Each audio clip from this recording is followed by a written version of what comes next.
हैं, तो डॉक्टर ने प्रोपल्सिड लिख दी, प्रेस्क्राइब किया और उसने कहा कि 12 महीने तक ये दवा बस इसको रोज पिलाते रहिए। 12 महीने तक दूध उगलने की समस्या बच्चों में रहती है और ये कभी भी दूध दोबारा फेंकेगी नहीं, एसिड रिफ्लेक्शन नहीं होगा।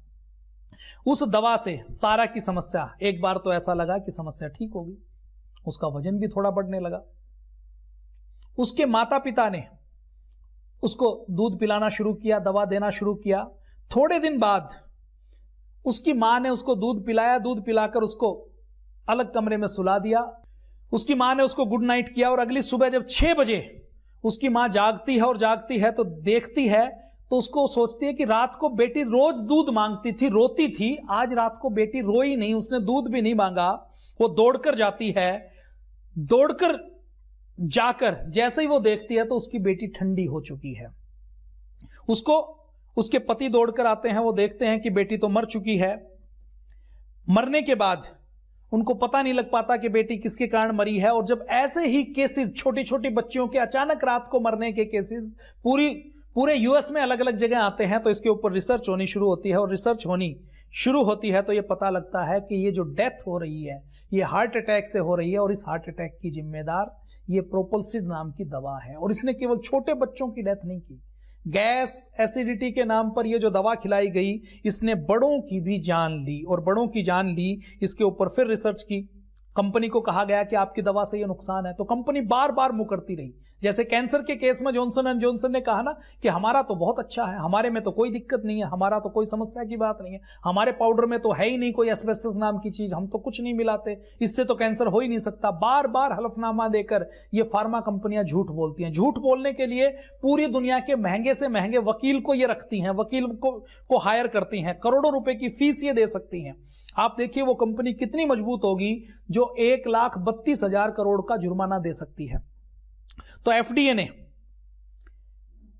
जांच की तो पाया कि ये जो प्रोपल्सिड है इसको बच्चों के लिए तो हमने कभी प्रेस्क्राइब नहीं किया।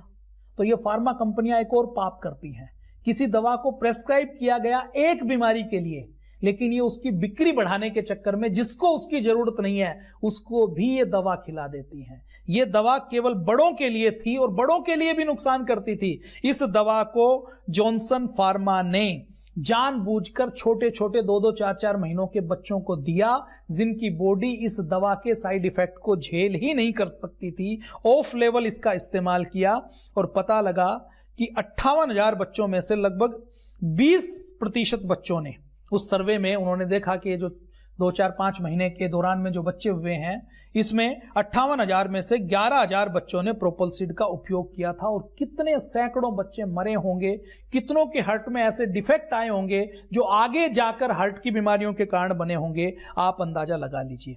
फिर 1993 में जब एफडीए ने इसकी प्रोपल्सिड की मंजूरी दी तो उन्हें यह पता था कि इस दवा से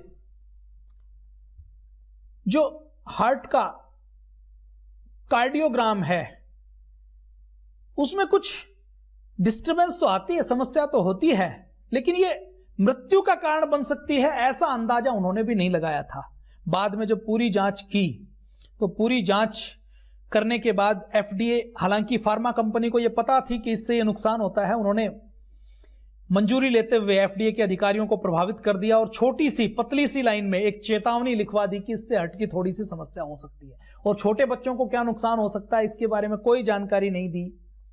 एफडीए को जब सैकड़ों हजारों की संख्या में ऐसी रिपोर्ट मिली कि यह गैस, कब्ज, खट्टी डकार की दवा भी मारने का काम कर सकती है, हार्ट अटैक कर सकती है, कंपनी बार बार मना करती रही कि इसके कारण नहीं हुआ, तो एफडीए ने 2000 में 14 जुलाई को इसको बाजार से वापस ले लिया।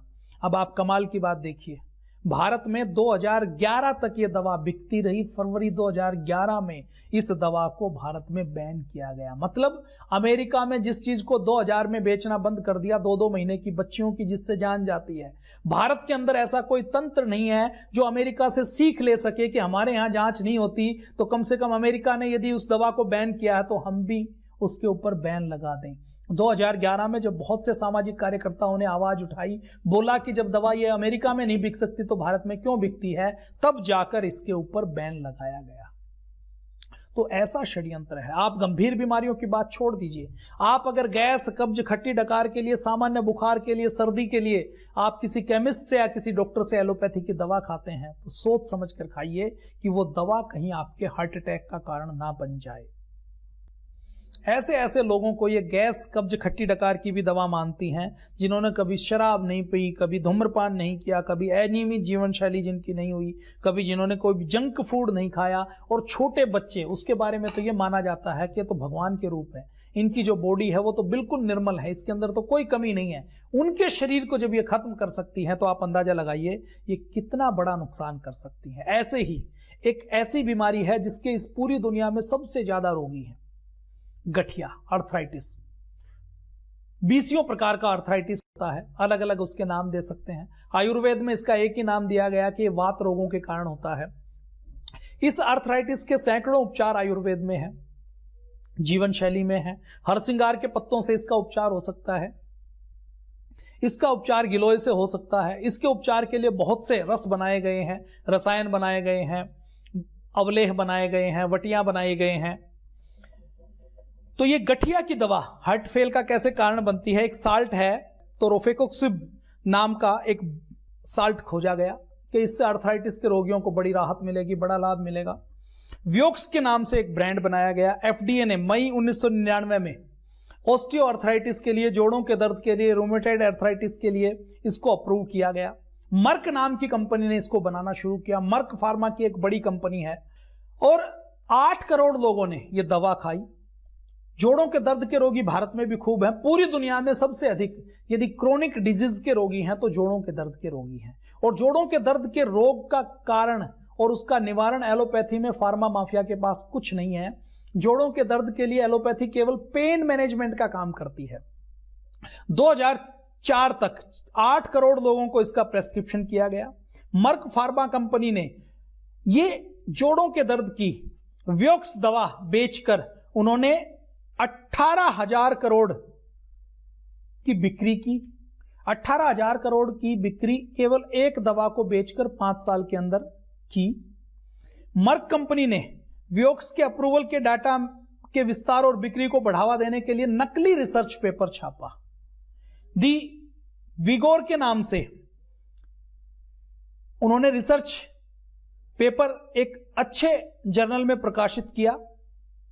प्रकाशित होने से पहले मर्क फार्मा कंपनी के भीतर कुछ वैज्ञानिकों ने कहा कि ये जो आर्थराइटिस की दवा है ये हार्ट को कुछ दिक्कत करती है, हार्ट अटैक कर सकती है, हार्ट के जोखिम को बढ़ा सकती है।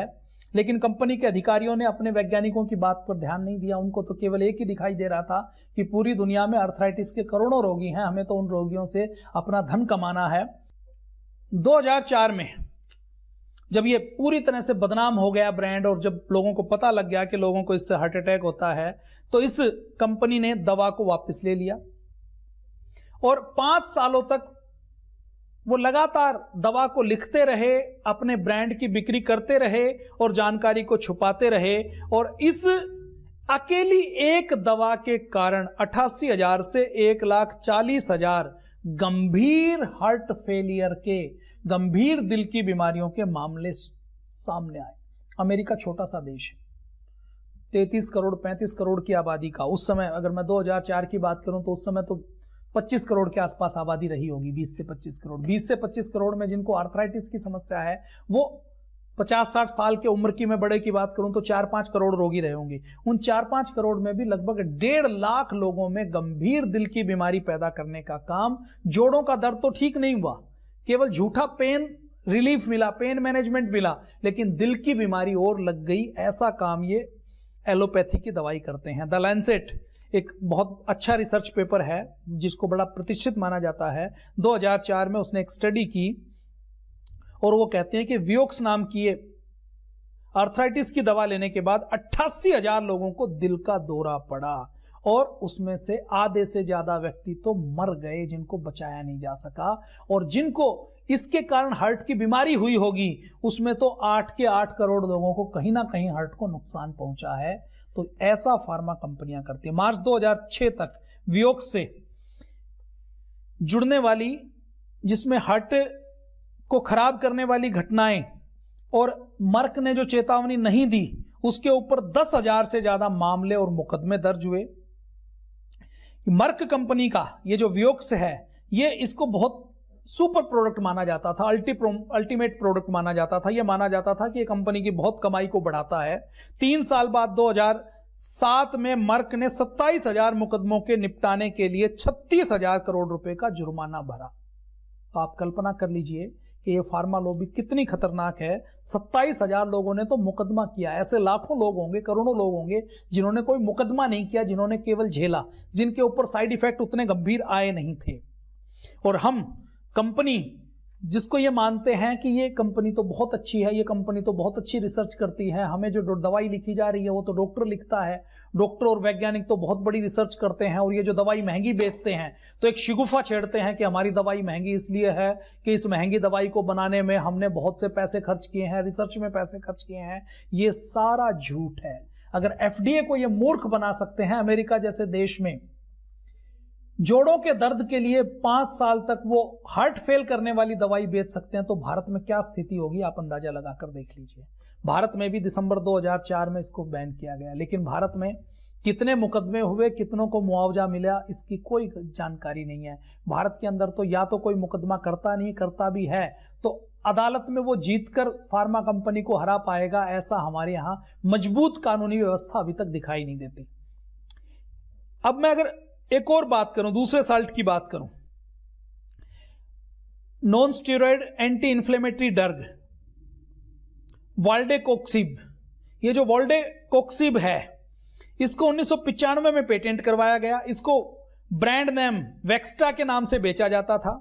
20 नवंबर 2001 को इसको एफडीए ने अप्रूव किया कि जिनको आर्थराइटिस है, जिनको जोड़ों का दर्द है, और महिलाओं में जिनको पीरियड के समय दर्द होता है, मेंस्ट्रुएशन क्रैम्पिस आते हैं, उनके इलाज के लिए इसको अप्रूव किया। 5 अप्रैल 2005 को जब ये देखा कि 4 साल के अंदर जिन जिन लोगों ने आर्थराइटिस के लिए, जिन जिन महिलाओं ने इस दवा को खाया, तो इससे उनका आर्थराइटिस तो ठीक नहीं हुआ, पेन मैनेजमेंट का काम तो नहीं हुआ, लेकिन इससे दिल के दौरे, दिल के फंक्शन में दिक्कत आना, दिल की बीमारियों का बढ़ना, यह होना शुरू कर दिया। और जब फाइजर को इसका पता लगा कि इससे इतनी गंभीर समस्याएं पैदा हो रही हैं, तो फाइजर ने इसके बारे में जब जानकारी मिलने लगी तो वो सारी जानकारियां कंपनी से बाहर होती हुई रोगियों से एफडीए में पहुंची, और एफडीए ने इसको बाजार अमेरिका से वापस लिया और फाइजर को वार्निंग दी, और वार्निंग देने के साथ साथ उसके ऊपर 2009 में मुकदमा चलाया गया, और मुकदमा चलाकर 18,000 करोड़ रुपए का जुर्माना उस कंपनी के ऊपर लगाया गया कि तुमने ये जो दर्द की, जोड़ों के दर्द की दवा बेची है, इस दवा के ऊपर ये है। अब भारत के अंदर ये दवा बिकती थी। 25 जुलाई 2005 को इसके ऊपर बैन लगाया गया, जब अमेरिका में बैन लगा, लेकिन अमेरिका में उसके ऊपर 18,000 करोड़ का जुर्माना लगाया गया। भारत में कोई जुर्माना लगा, इसकी कोई जानकारी मिलती नहीं है। फिर वही बात कि भारत में ऐसा कोई तंत्र नहीं है। देखिए, आपके स्वास्थ्य की रक्षा तो अमेरिका के व्यक्ति को भी खुद करनी पड़ती है, भारत में तो और ज्यादा अपने स्वास्थ्य की रक्षा खुद करनी है। कोई ऐसा तंत्र नहीं है जो आपके स्वास्थ्य की रक्षा करे। और आपका मान लीजिए हार्ट खराब हो गया, आपने कोई दवा खाई और उस कंपनी ने कुछ जुर्माना दे भी दिया, उस कंपनी ने दवा के ऊपर बैन लगाकर दवा को वापस कर लिया, लेकिन वो आपका हार्ट आपको वापस नहीं दे सकती। तो इसके लिए योग, आयुर्वेद, स्वस्थ जीवन शैली ही एकमात्र उपचार है। एंटीबायोटिक, एंटी डायबिटिक, एंटीबायोटिक की हमने बात की, जोड़ों के दर्द की बात की, गैस खट्टी डकाने की दवाओं की बात की, मोटापा कम करने की बात की। अगर मैं एंटी डायबिटिक दवा की बात करूं, जो मधुमेह की दवा है, उसकी मैं बात करूं, तो रोसिग्लाटोजोन, ये अमेरिका में 1995 में एक दवा के रूप में एफडीए से अप्रूव करवाया गया। अवंडिया के नाम से इसका एक ब्रांड बनाया गया, अवंडिया के नाम से इसको लॉन्च किया गया। इस ब्रांड को 1995 से बेचा गया। बेचने के बाद जिन जिन डायबिटीज के रोगियों ने इस दवा को खाना शुरू किया, उन सबको हार्ट की दिक्कत शुरू हुई। और जब इसकी शिकायतें एफडीए तक पहुंची तो 2007 में कि इस दवा से दिल के दौरे का जोखिम बढ़ जाता है। डायबिटीज में हार्ट को ठीक करने की दवा तो इसलिए देते हैं कि जोखिम कम हो जाए, लेकिन जब इससे जोखिम बढ़ने लगा तो इसको यूरोप के सारे बाजारों से इसको हटाया गया। और सितंबर 2021 में वो यूरोप के बाजारों में 2007 में हटा दिया गया। भारत में सितंबर 2021 तक इसको बेचा जाता रहा और सितंबर 2021 को इसके ऊपर हटाया गया, जब लोगों ने, सामाजिक कार्यकर्ताओं ने बहुत अधिक आवाज उठाई कि जब ये दवा कहीं और नहीं बिकती तो यहां पर क्यों बिकती है। साउथ अफ्रीका में 2011 में इसको हटा लिया गया। 2006 में अकेले इस दवा की बिक्री 18,000 करोड़ की थी। ग्लैक्सोस्मिथलाइन फार्मा ने यह दवा बनाई थी। इस दवा के बनाने के ऊपर भी हार्ट को जिनकी बीमारी हुई 13,000 लोगों ने उसके ऊपर मुकदमे दायर किए गए। 13,000 लोगों में मुकदमे किए, उसमें से 11,500 लोगों का मुकदमा ग्लैक्सोस्मिथलाइन ने निपटाया।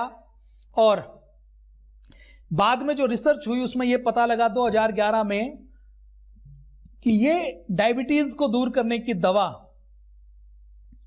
जिसने खाई उस हर 100 में से 17 व्यक्तियों को हार्ट अटैक हुआ, 100 में से 700 व्यक्तियों को हार्ट फेलियर हुआ और 450 व्यक्ति तो मर गए। और जो बाकी बचे उनके हार्ट में ऐसी दिक्कत की शुरुआत हो गई जिसके परिणाम आने वाले 10-20 साल में आने वाले थे। 2012 में अमेरिका की जुडिशरी ने यह घोषणा की कि जीएसके ने 2001 से 2007 के बीच में जो ये एंटी डायबिटिक दवा बेची है उसमें हार्ट को जो नुकसान होता है इसकी स्टडी में जानकारी कंपनी को थी और उसने इस जानकारी को जानबूझकर छुपाया। इसके लिए 22,500 करोड़ रुपए का जुर्माना जारी किया। आप देखिए, ये फार्मा कंपनी हमसे प्रेम नहीं करती, इनके लिए तो हम केवल एक गिनी पिग की तरह हैं कि हमें वो बीमार बनाए और हमें मारे। आप कोई भी एक छोटी से छोटी दवा खाते हैं, वो छोटी कुछ मिलीग्राम की जो दवा है, कुछ mg की जो दवा है, 25 mg, 50 mg, 500 mg, वो आपको भयंकर नुकसान करने का काम करती है। एक और मैं दवा की बात करूं, डाइक्लोफेनाक। ये जो डाइक्लोफेनाक है इसको अलग अलग देशों में बैन किया गया है। अगर मैं गिद्धों की बात करूं तो गिद्धों को डाइक्लोफेनाक के कारण उनका लीवर, उनकी किडनी, उनका हार्ट फेल हो जाता है। तो पशुओं में पहले डाइक्लोफेनाक का प्रयोग किया जाता था, उसके ऊपर उसको बैन लगा दिया गया। लेकिन आदमियों में अभी भी डाइक्लोफेनाक जो दर्द और सूजन के लिए काम आती है उसको आज भी प्रयोग किया जाता है। इस देश की सरकार को, जीव जंतु प्रेमियों को गिद्धों की चिंता है कि गिद्ध अगर इसको खाएंगे तो वो मर जाएंगे, लेकिन आदमी इसको खाता रहे उससे कोई चिंता नहीं है। तो आदमियों के लिए डाइक्लोफेनाक अभी भी जो एक पेन किलर के रूप में है उसको अभी भी प्रयोग किया जाता है। तो देखिए, जो फार्मा कंपनियां हैं, मैंने कुछ एग्जाम्पल आपके सामने रखे हैं, सारे एग्जाम्पल आपके सामने नहीं रखे। ऐसी बहुत सी और भी दवाएं हैं जो भयंकर नुकसान करने का काम करते हैं। क्लोफोरेक्स नाम की एक दवा है जिसको मोटापा कम करने के लिए है, जिसको 1969 में विड्रॉ किया गया। डेक्सफेन फ्लूमाइन रिडेक्स के नाम से, ब्रांड नेम से आती है। वेथ लेबोरेटरीज की दवा है, वजन घटाने के लिए काम करती है। 1990 में लॉन्च किया गया, 1997 में इसको वापस लिया गया क्योंकि गंभीर हार्ट फेलियर का काम करती थी। प्रोपोक्सिफिन नाम के एक साल्ट की डार्विन एलिली नाम की कंपनी डार्विन के नाम से एक ब्रांड बनाती है जो पेन किलर का काम करता है। 1995 में जारी किया गया, गंभीर हार्ट फेल के कारण 2010 में बंद किया गया।